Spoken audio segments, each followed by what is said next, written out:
And namaste and good morning. All right. So we are continuing with our theme for April, the practice of becoming. We opened the month's lesson with the Easter talk a couple of weeks ago, living in the presence. And in that lesson, we were reminded of a powerful spiritual truth that right here, right now, in this very moment, the presence of spirit is all there is. And our aligning with it, becoming aware of it, being aware of it, and consciously expressing from the truth of our being is actually spirit's power moving through us consciously. Wow. And as much as we would like to have absolutely every interaction, every exchange, every experience, we have to be perfectly coordinated, free of confusion, intentional. Sometimes we simply must act from the core of our being, from that unrehearsed, um, with no forethought, just be our true and unrehearsed selves. We just got to put it out there. That's the good news, and maybe not the easiest news. So, in that lesson 2 weeks ago, we heard a quote from Ernest Holmes, wherein he wrote the powerful affirmation: there is one life. This life is God. This life is perfect. This life is my life now. And he continued and he emphasized in the words from that lesson, we must couple this life with ours in order to express it. We are not becoming this life, but are now in and of this life. Recognition. Last week, our presenter, our very own Debbie Edwards' talk was called The Path of Vulnerability.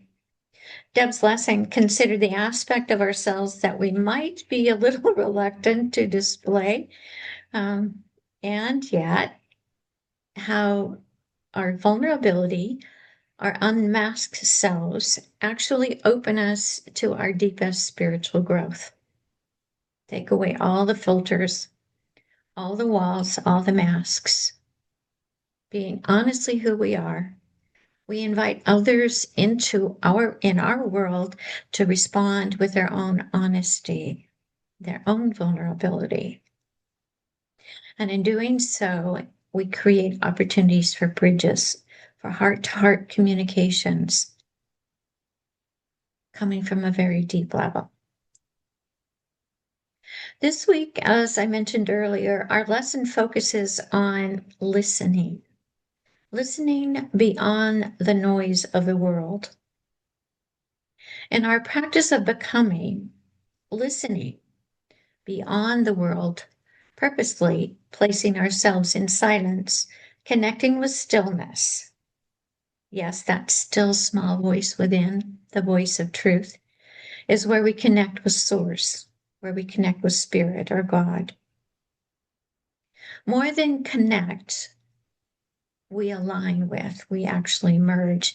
We open to that Christ light, that Christ consciousness within us.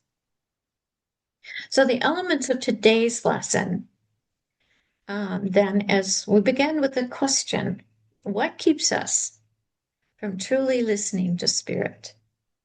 What blocks are there to the flow of the divine intelligence and the divine energy? Those internal blocks. And then, what are the lessons that the silence brings to us?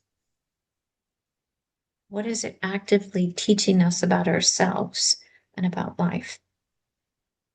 And then we'll conclude with a focus on how the inner stillness that comes from immersion in the silence guides us in discerning truth about ourselves, about others, and the very complex and noisy world that we live in.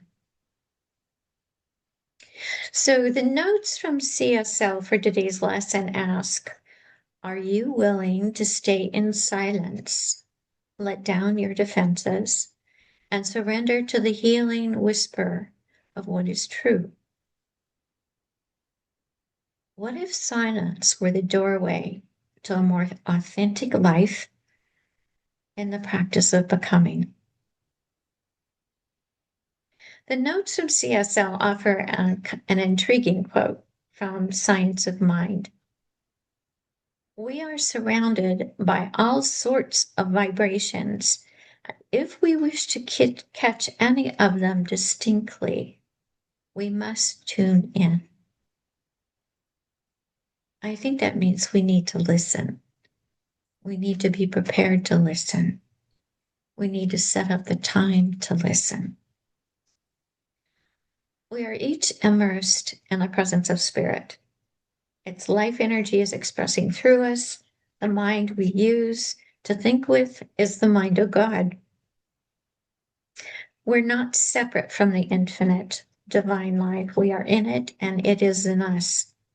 And because we each have been given free will, the power to choose, to use our thinking, objective minds in whatever way we choose, we don't just automatically tune into the frequency of the divine mind, right? That's our humanity. That's our individuality. That's our freedom. And because we live in the world and we have all the mind toys, and they are toys, internet, movies, news stations, entertainment channels, highly paid influencers who comment on all of it, we quite easily are fascinated, our minds are, with everything happening out there, okay? All of the out there is absorbing and entertaining food to our thinking minds. When I contemplated, I think of little kids who run from one toy to another, one piece of playground equipment to another.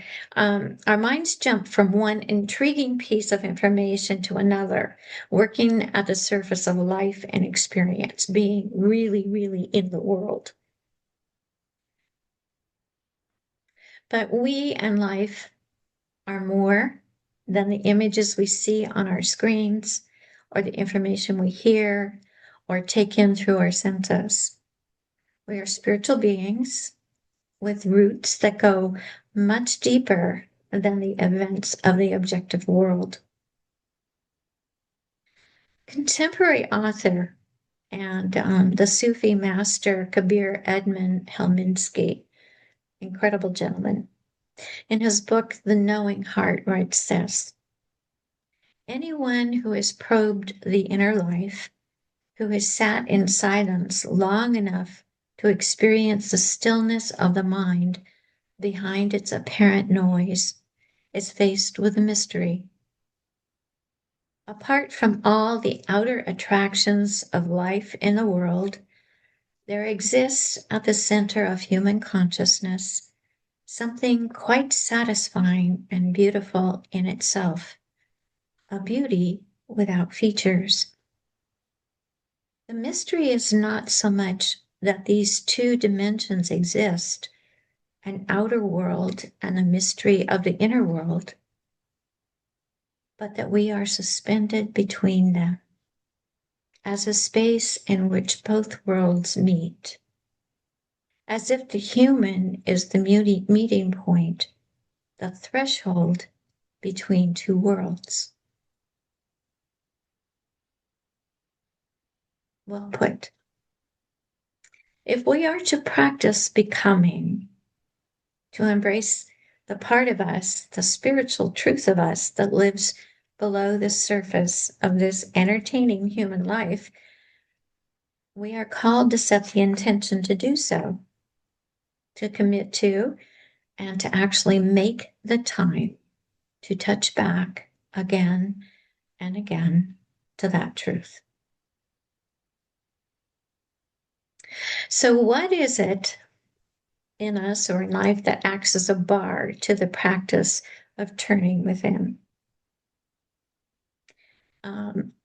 I had to think about this a bit this morning, and I thought, well, consider just for a moment the vast amount of information and the vast increase in information that's been made available to us, and which has occurred over our lifetime, say the last 50 years. I asked my friend Google AI to provide some examples, and this is what it came up with. The advent of the internet that exponentially expanded access to information. Digital storage capacity has grown, allowing vast amounts of data to be stored and retrieved easily. Social media platforms have facilitated real-time information sharing and communication.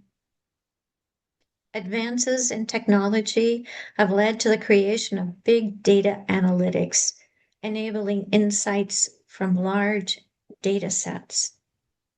The rise of mobile devices has made information accessible anytime and anywhere.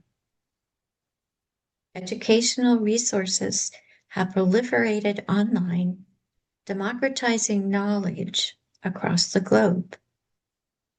There's a lot of good stuff there. But for me, instead of spending hours at the library, and I remember this vividly, searching through the card catalog for books or articles that support the research that I needed to do for a term paper or even a business presentation, in a matter of hours on a home computer, you or I or anyone can access volumes of information and analyze it or have it analyzed and save it digitally to our computer. When I was in college, I used to pay for copies of stuff. Now I can just download it and analyze it myself. We're talking amounts of information that have been provided globally. So evolution and technology have provided so much more information to access for us within a relatively very short time. As students 50 or 60 years ago, we digested the information over a period of days, and now it's presented to us over a matter of minutes and hours, and we analyze it and digest it and file it away. Our minds are very, very active. And the mind, being a curious entity, wants to know, always wants to know, and play with all the information and write scenarios and dramas and speculations. That's what the mind does. It likes to play that game. It's just the way it is. And the information is almost always about what's going on out there. While it's fascinating, it really doesn't support the development or the maintenance or the evolution of our spiritual awareness or a deepening connection to our spiritual roots, not in the raw form. It's an unending flow of information that we mentally sort through and categorize. This is interesting. That's scary. What a different way to look at things. It's a plethora of information that often leads to a sense of separation and conflict, and sadly, fear and often judgment. When we are focused on and caught up in the fascination of what's going on in the world, we have shut the door to the quiet voice of spirit within us. And that's that still small voice. As practitioners of this science, the science of mind, we understand the significance and the importance of keeping watch over where our minds go. what they take in, and how we hold the information. We also know the importance of touching in with Source, God, Spirit within, the truth of who and what we are. Spirit isn't disturbed by the activities in the world. Spirit deals in truth. And Spirit always knows. Spirit always knows the highest and best. What keeps us from spiritual clarity is our own self-created internal mental blocks, our own false beliefs, and the opinions that are based on external judgments, and really not on the voice of Spirit within. Truly listening beyond the noise of the world requires us to quiet our intellects, to actually be still, so that we can listen, actually hear, and then know. When we choose to sit in the silence, and it requires us to do this intentionally, when we choose to sit in the silence and quiet the mind, we open the inner door to a deeper listening, a spiritual listening, and a spiritual understanding. Ernest Holmes has quite a bit to say about the silence.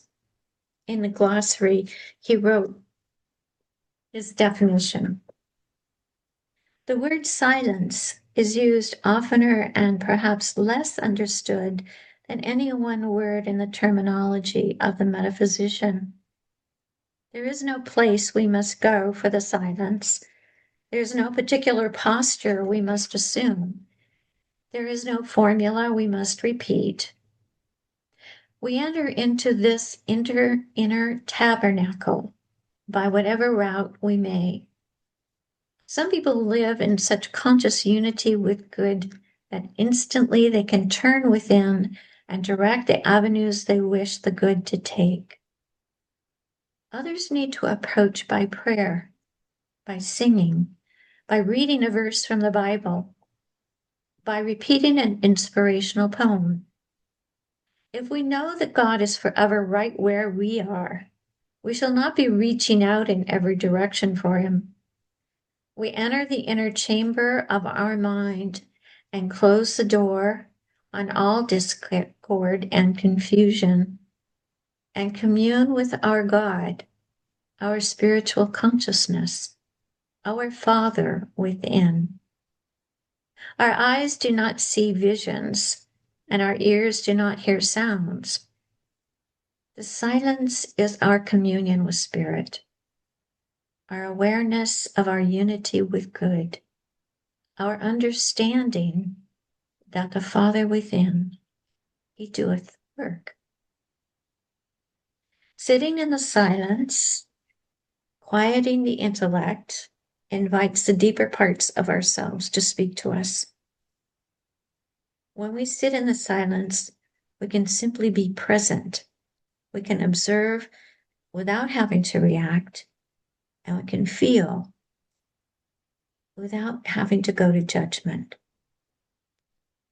The practice of silence of mind and body, allows the mind to become clear. Like sediment in cloudy water, agitated, when it becomes still, the sediment falls out and the water becomes clear. Engaging the silence allows our minds to do that, to allow the turbulence, the agitation, the sediment of this very busy life to fall out, leaving us with a clarity of consciousness and allowing us to see and to hear that voice from within, something that we might not hear above the noise. Within the space of the silence, when we quiet our mind and allow it to come to rest, there is something deeper, and that's stillness. For Ernest Holmes, the stillness was or is the absolute spirit, divine mind. He wrote, "There is something in us which was never put there by experience, but of which all experience is the outcome. Let us consciously enter into the spirit within, which is, at the same time, both God and man. All the good there is, all the power there is, and all the God there is a living spirit of love and life, the essence of beauty and of truth, the infinite stillness which we drink into the soul is from the great reservoir of the universe."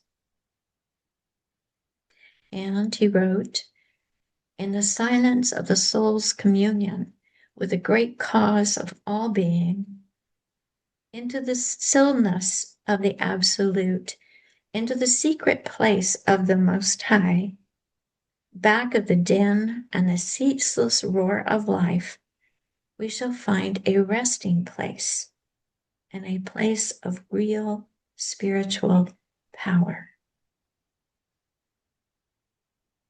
Let that resonate with you for just a moment. A stillness. The invitation to us then is to embrace the silence and to listen for that place of stillness within us, the stillness of spirit. It's a practice of becoming stronger in our connection with Source, with God or Spirit. Going into the silence is a practice of manifesting the truth of who we are in the world, of aligning with Spirit. What I notice is that this isn't unique to our teaching. Many of the teachings of the planet embrace the stillness. I'm quoting from a website, Pharaoh Spirit. "Stillness transcends religious boundaries. The Bhagavad Gita extols the yogi who remains unmoved by external conditions. Christian monks seek the silence of the heart. Zen Buddhism is rooted in the practice of Zazen, or seated silence. All point to one truth. A quiet mind is a spiritual powerhouse." In Islam, the Sufi tradition speaks of entering silence to draw closer to the beloved. Jewish mysticism emphasizes the concept of devakut, a clinging to God that is nurtured in inward stillness. Across all traditions, the message is clear. Silence is the language through which the divine communicates. Stillness isn't simply the absence of noise. It's the presence of awareness. It is in the silence between thoughts, in the pause between breaths, that spiritual insight emerges. We hear the sacred not through volume, but through subtlety. Dr. Holmes wrote, "One who uses the science of mind is a practical idealist, but not a dreamer. While there is in the innermost recesses of our soul a place which dwells in eternal stillness and inaction, there is also a place at the circumference of our being which, animated by the inner spirit, goes forth to accomplish. Thus alone can contemplation become fruition and inner recognition, outer realization." Think of that for a moment. It's ours to demonstrate and ours to manifest.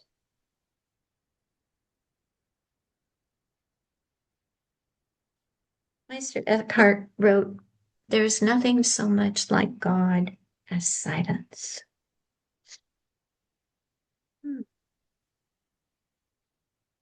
Lots of wisdom here this morning in this lesson.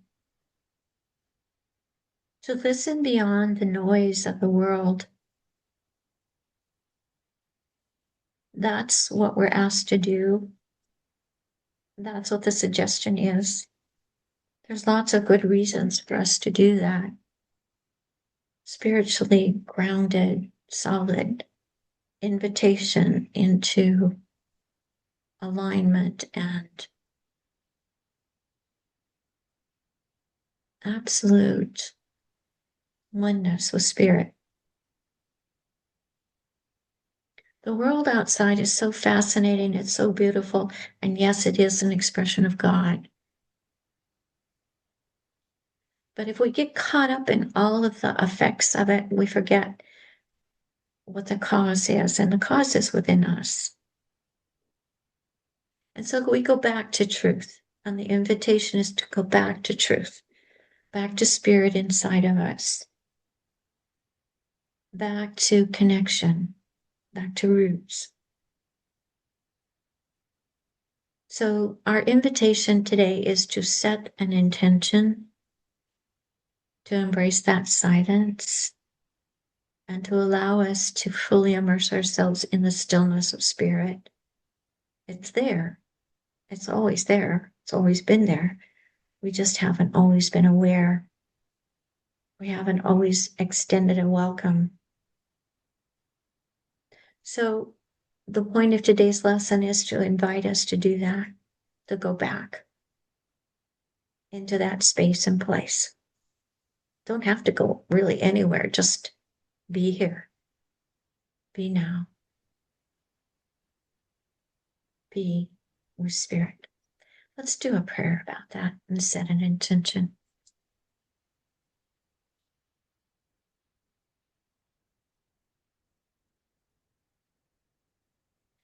Beloved, we feel your presence. We feel your love. We feel your guidance. And here and now, knowing that is always available to us, we set an intention to make ourselves available, to take the time to sit in silence, to quiet the mind, to let go of all the world's entertainments and turn within, source, to the originating, loving presence. That waits to express through us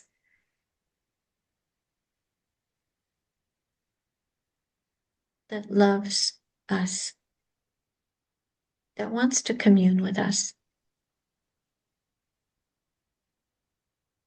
So this morning we take the seeds, the nuggets that work for us, the insights, the truth.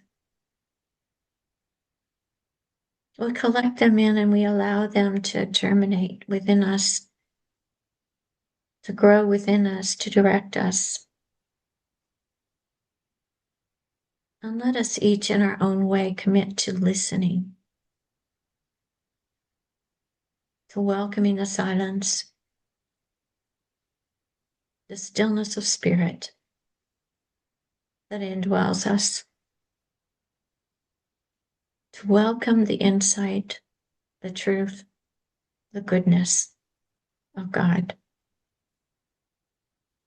so that we may take it back with us out into the world with new eyes, with clear vision, rooted in truth. So in gratitude, we bless this lesson and all that it holds for us, and say thank you. We accept divine guidance as we continue to practice becoming ever more the truth of who we are. Gratefully, we allow this then to unfold perfectly for each of us and say thank you, knowing it is done. And so it is.